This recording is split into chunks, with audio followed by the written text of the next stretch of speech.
नमस्कार, active news Mahak में आपका स्वागत है। मैं हूं आपके साथ आरोही। देखते हैं आज की नई ताजा खबरों में क्या है आपके लिए खास।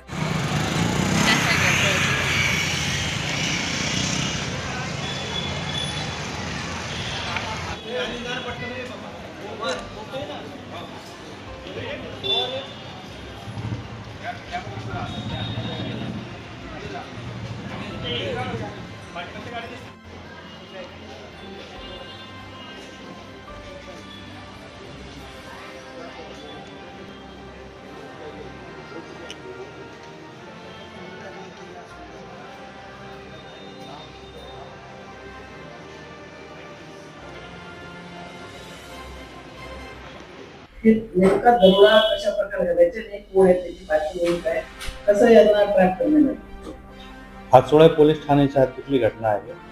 यातला फिर्यादी नामी नितेश उमेश सुरजन हा त्याच्या मित्रांसह युको बँक जी लिंक रोडवर आहे तिथे 2,70,000 रुपये काढण्यासाठी बँकेत गेला होता।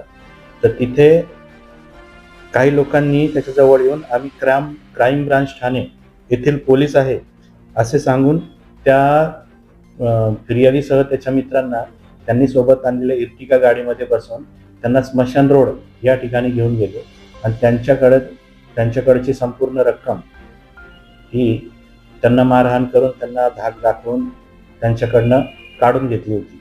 सदरच्या प्रकारावरनं हातोळे पोलीस ठाणे येथे दरोड्याचा गुन्हा दाखल करण्यात आला होता आणि त्याचा गुन्हा रजिस्टर नंबर 117/2026 BNS चे कलम 310(2) आणि 204 याप्रमाणे त्यांच्या विरोधात गुन्हा दाखल करण्यात आलेला आहे।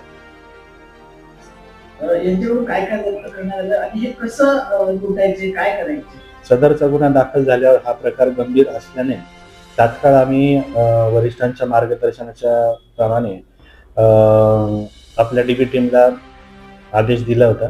त्याच्यावरनं त्यांनी ते युको बँक आणि त्या परिसरातले जे CCTV आहेत ते सर्व त्याचा शोध घेतला। त्याच्यावरनं त्यांना एक त्यातील आरोपी निष्पन्न झाला।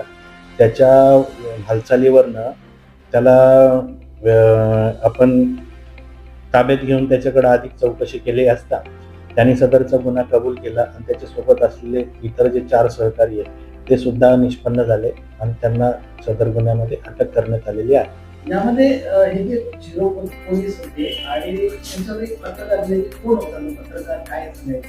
त्यातला एक आरोपी जो आहे तो स्वतःला पत्रकार म्हणून त्याचं कार्ड दाखवायचं आणि इतर जे होते तर ते सांगायचे की आम्ही क्राईम ब्रांचचे पोलीस आहोत असं हे करून ते बँकेत येणाऱ्या लोकांचे पैसे काढून घ्यायचे, त्यांना जाऊन दाटी देऊन त्यांचे पैसे लुटायचा असा हा प्रकार असल्याचे ते निष्पन्न झाले आहे। लोकांना आवाहन करतो की आपल्यासोबत जर असं कुठे प्रकार झाला असेल किंवा काही या पद्धतीचा निष्पन्न होत असेल तर त्वरित आपण हातोळे पोलीस ठाणे किंवा संबंधित पोलीस ठाण्याला संपर्क करून याबाबत माहिती द्यावी जेणेकरून भविष्यामध्ये अशा प्रकारांना आळा घालता येईल।